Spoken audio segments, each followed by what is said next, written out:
Ah, la vie est belle. Il fait encore très chaud aujourd'hui, comme d'habitude. Certainement 32, 33 degrés à l'ombre. Il fait chaud. C'est l'Afrique dans sa vraie nature, sa vraie identité.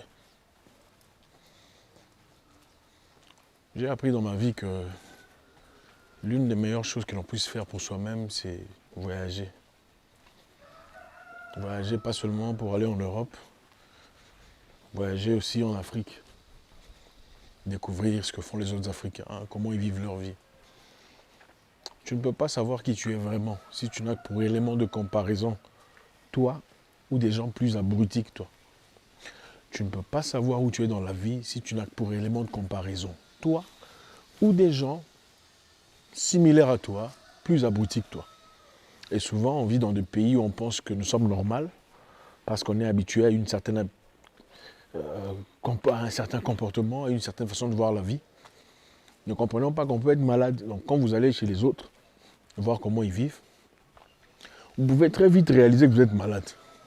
Que votre comportement de chez vous là, de demander de l'argent à tout le monde, supplier les gens, appeler les gens boss, chef, patron, c'est un truc exclusif à vous, ce n'est pas normal.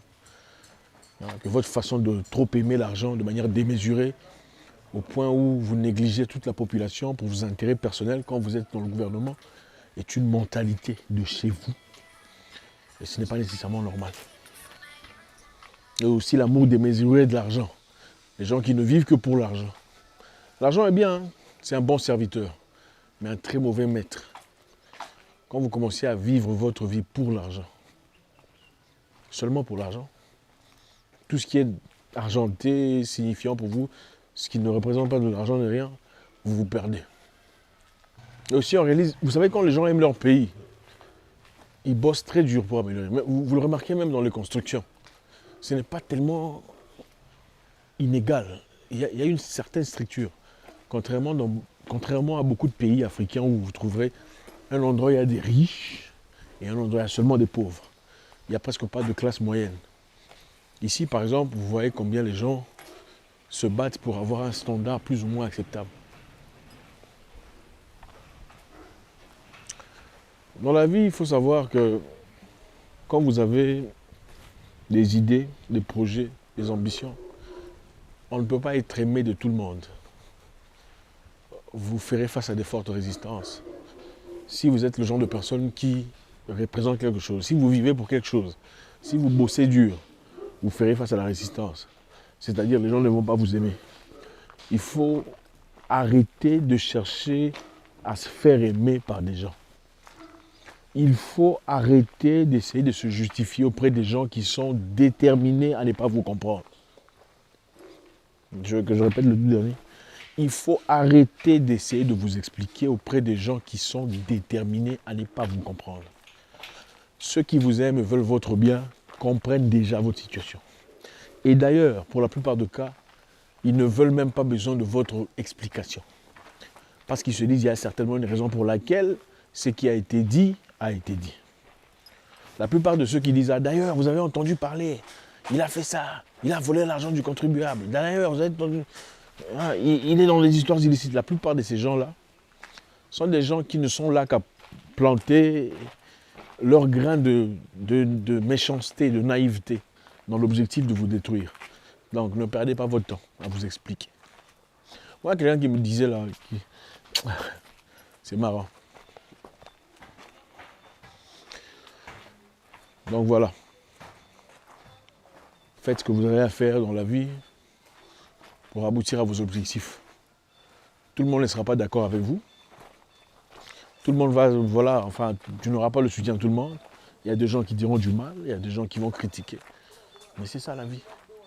Tu ne peux pas rester à vivre ta vie sur base de ce que les gens pensent. La vérité est celle-ci. On est seul. On meurt seul. Vous naissez seul, vous mourrez seul. Vous ne naissez pas Gabonais, Ivoirien, Camerounais. Vous découvrez que vous êtes dans une communauté qui s'appelle Ivoirien, Camerounais, Congolais, tout ça. Des fois, des gens qui sont complètement malades, bon, vous tombez là par malchance ou par chance, je ne sais pas. Vous n'êtes pas obligé de vous conformer ou de vivre comme toutes ces personnes qui, soi-disant, représentent votre nationalité. Parce que si vous vous examinez, en fait, le concept de nationalité est complètement fausse. Parce que si la nationalité représentait une famille, le comportement ou l'attitude ou la mentalité des gens serait uniforme. Malheureusement, ce n'est pas ça. Vous allez voir une personne, je donne un exemple simple, un Sénégalais très intelligent, posé, calme, pendant que vous en voyez un autre qui est malade dans la tête. Donc, vivez pour vous. Trouvez votre propre moyen, votre propre sentier. Trouvez votre propre avion. Ouf, regardez-moi ce coin. Ouh, c'est un coin intéressant. Regardez-moi ce coin. Regardez-moi ça. Des vaches. C'est beau l'Afrique. Hein? Tu as tes propres vaches, tes propres histoires. Tu n'as pas besoin de licence ou d'autorisation. Comment vous appelez ça? Autorisation en papier pour avoir des vaches, pour avoir tout ça. Mais là-bas ailleurs, il faut avoir des licences pour... n'est-ce pas? Sinon, on vous réduit. Et ce que j'aime de l'Afrique, encore une fois, c'est tout ce qui vous appartient, vous appartient. C'est-à-dire votre maison est votre maison. Votre maison en Afrique, c'est votre maison. Contrairement en Europe et ailleurs, la plupart des cas, les États-Unis, vous avez une maison, ça ne vous appartient pas vraiment. Comment ça, ça ne vous appartient pas vraiment? Ça veut dire à la fin du mois, si vous ne payez pas votre crédit, ok? Si vous ne payez pas votre crédit, on risque de venir récupérer la maison. Vous avez une grosse voiture en Europe, ce n'est pas votre voiture pour la plupart des cas. Ce n'est pas votre voiture. C'est une voiture que vous prenez à crédit. Bon, à moins que ce soit vos voitures de 300 €, 500 €, il y en a plein. Les grosses voitures là en Europe, pour la plupart des cas, ce ne sont pas vos voitures. La plupart, ce sont des voitures, enfin, on a tous fait ça, hein, des voitures à crédit. Si vous ne payez pas, on vient récupérer. On peut payer n'importe quoi. Le prix peut changer, peut varier. Pour la maison aussi, c'est la même chose. La maison qui t'appartient aux États-Unis, ce n'est pas vraiment ta maison en Angleterre. On te dit que c'est ta maison, mais en réalité, il faut payer à la fin du mois. Okay? Et on te dit que c'est après 30 ans que ça sera ta maison. Mais en Afrique, quand la maison t'appartient, c'est ta maison à toi. Parce que tu t'es battu, tu as l'argent, tu as eu assez de moyens pour t'en procurer. Et puis on veut nous donner l'impression que c'est nous qui sommes pauvres. Pendant que les gens vivent à crédit, c'est nous qu'on dit qu'on est pauvres. C'est ça. Je me souviens aux États-Unis, comme je disais, les États-Unis m'ont beaucoup appris. J'ai acquis beaucoup de connaissances dans ce pays. Franchement, sur beaucoup de plans dans ma vie, ça m'a formé. Et malgré tout, je n'ai pas oublié d'où je venais. Autant je me disais, on peut avoir un domicile ici et là. Je pense qu'il est important d'avoir un domicile chez soi. Surtout. Voilà. Donc, pendant que je réfléchissais, je me souviens une fois, après un combat aux États-Unis, on m'a fait mon paiement. Vous savez, quand l'argent arrive, ça fait du bien, tout ça. Vous voyez les chiffres, tout ça. Bon, l'argent est venu. J'ai dit, oh, on m'a payé, mais apparemment on m'a payé presque pas l'argent convenu, quoi. J'appelle la dame chargée de l'administratif pour dire, écoute, j'ai reçu l'argent. Elle dit, oui, on vous a payé aujourd'hui. Moi, je me dis, est-ce que vous êtes sûr qu'on vous a payé? C'est pas un bonus. Elle dit, non, on vous a payé aujourd'hui. J'ai dit, ok, est-ce que vous pouvez vérifier, s'il vous plaît? Parce que l'argent que je reçois ici, c'est pas l'argent que j'ai eu à signer dans mon contrat. Elle m'a dit, il n'y a pas de souci, je vais jeter un coup d'œil. Elle jette un coup d'œil, elle m'appelle. Allô, Zach? Ça va? Ouais, je viens de voir, on me dit que on t'a payé, évidemment. Je lui ai dit, mais non, j'ai pas reçu l'argent qu'il fallait. Elle dit, tu es sûr? J'ai dit, oui, je suis certain. Elle me dit, ok, d'accord, je veux te rappeler tout de suite. Elle va encore. Elle me rappelle, allô, Zach? Je vois qu'on t'a payé. J'ai dit, comment ça on m'a payé? Elle dit, on m'a pas payé. Elle me dit, tu as le contrat? J'ai dit, j'ai le contrat. Est-ce que tu pourrais me l'envoyer par email? J'ai envoyé le contrat. Elle dit, ok, il n'y a pas de souci. Petra. Elle me rappelle, allô, comment ça va? Écoute, je vois qu'on t'a payé. J'ai dit, mais c'est pas l'argent qu'il me fallait.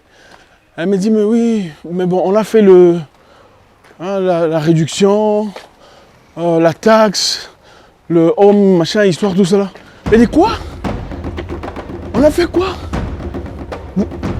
Moi, je suis venu dans ce pays ici pour combattre, on me tape au visage. Mon argent, vous coupez ça pour payer à qui? On a coupé 48% de mes revenus. 48%. Quand je commençais à me fâcher, maintenant j'avais un monsieur, un frère là, africain, qui était avec moi, il me dit, mon cher, non, non, il faut doser, un Congolais, il faut doser. C'est comme ça ici. Ici, quand tu atteins un certain niveau, c'est 48% qui partent. Je me suis fâché, non, c'est mon argent. On ne peut pas me le retirer comme ça. On ne peut pas me le retirer comme ça. Je me suis fâché grave. Mais bon, c'est ça le système aux États-Unis. Quand tu fais un certain montant, on te retire ton argent. On prend la moitié. Bah, c'est pour les... Bon, presque. Bon, j'avais aussi compris une chose. Que si je combattais étant aux États-Unis, on me prendrait 48%. Si je combattais étant enregistré ailleurs, c'est-à-dire je n'y vais combattre que 5 jours avant le combat, je combats, je finis, on me paye, je rentre, ou je rentre, on me paye tout mon argent. Si je suis permanent aux États-Unis, je combats, on me paye, on me coupe 48%. Bon, maintenant dis-moi qu'est-ce qui est bien. C'est vivre à New York ou quelque part là-bas au Kenya ou ailleurs pendant que tu reçois la totalité de ton argent. C'est ça le système dans lequel on vit. Donc l'Afrique a tellement de choses à offrir. Il faut en profiter. Vous avez des moyens, vous avez des petites histoires, commencez quelque chose chez vous. Et l'objectif, ce n'est pas seulement faire de l'argent. Moi, je ne suis pas de ceux-là qui viennent me dire il faut faire l'argent comme ça, tout ça. On ne peut pas vous apprendre ça. On ne peut pas vous apprendre ça. Je pense que ce serait malhonnête. Je peux vous dire comment aboutir à un objectif. Ça, je sais comment le faire. Si votre désir est de vivre en Afrique, en tout cas, je pense que pour toute personne issue de ce beau continent, on ne part pas pour toujours. Okay, on ne va pas pour toujours. On va apprendre, on va gagner la connaissance, on vient aussi créer. On vient changer, on vient permuter, on vient grandir, on vient améliorer. C'est chez autrui. Quand on vous dit de rentrer, vous vous fâchez. C'est chez les gens. Vous parlez chez les gens, te comprenez, je reste ici. Et puis on te dit non, oh, racisme. Quel racisme? Il faut rentrer chez toi. Il faut améliorer chez toi. Bon, comme on disait, je suis dans un périple très intéressant. Je serai peut-être bientôt chez vous pour les mêmes causes. Tourisme, visite, plaisir, bonheur. J'ai bossé trop dur de toute ma vie. J'ai bossé trop dur. Je pense que cette petite grâce est méritée. Quelque part. J'ai commencé à boxer à 14 ans d'âge. Professionnel à 20 ans. C'est de longues années, n'est-ce pas? C'est de longues années, n'est-ce pas? Quand tu voyages comme ça, ça te pousse à apprécier les gitans. Gypsy. Vous connaissez les gitans? Les gitans sont ce peuple qui n'ont pas de domicile exact. Ils sont toujours en train de bouger. Ils n'ont pas de maison. Donc c'est des gens qui peuvent aller n'importe où et être à l'aise. Ils n'ont pas besoin de structure, de maison ou des choses comme ça. Donc ils vivent leur vie là où ils vont. Attention. Et ce qu'on apprécie, c'est... Bon, c'est vrai que beaucoup de les critiquent. Beaucoup de les critiquent disant qu'ils ne sont pas éduqués, ils ne vont pas à l'école. Ils sont sans identité, souvent. On trouve des gitans en Angleterre, il y en a beaucoup là-bas. En Irlande, je pense qu'il y en a en France aussi. Mais c'est des gens qui, malgré ce que les gens peuvent penser, ils sont libres. Ils ne sont pas associés à quelconque civilisation, enfin, quelconque structure ou cadre intellectuel. Ils ne sont pas obligés d'aller à l'école pour être inculqués des choses qui ne leur servent à rien. C'est des gens qui sont ici aujourd'hui. Demain, s'ils veulent aller ailleurs, pouf, partent vivre ailleurs. Parce qu'en réalité, s'il faut y réfléchir, tout ce que vous achetez là, vous laissez ça à qui quand vous mourrez? Hein, pour être honnête. Parce que vous naissez dans une ville. D'accord? Vous naissez dans une ville, Cotonou par exemple. Vous naissez à Cotonou, vous grandissez à Cotonou, vous vous structurez à Cotonou, vous vivez Cotonou toute votre vie. Après, vous mourrez, vous laissez Cotonou. Si vous aviez l'opportunité ou la possibilité, par exemple, d'aller vivre à Brazzaville, d'aller voir Dubaï, d'aller voir Nairobi, Mombasa, d'aller voir Cape Town, d'aller voir hein, de voyager, de changer de milieu. C'est une liberté. C'est vrai qu'on pourrait dire qu'on peut le faire, mais bon, c'est pas la même chose. C'est une liberté que beaucoup ont perdu. Et ça, souvent, ça nous pousse à réfléchir sur la structure même sur laquelle est basée notre croyance aujourd'hui. Qui a commencé l'idée qu'il fallait avoir une maison, voilà, avoir un boulot pour vivre, avoir un passeport pour être limité à un endroit géographique.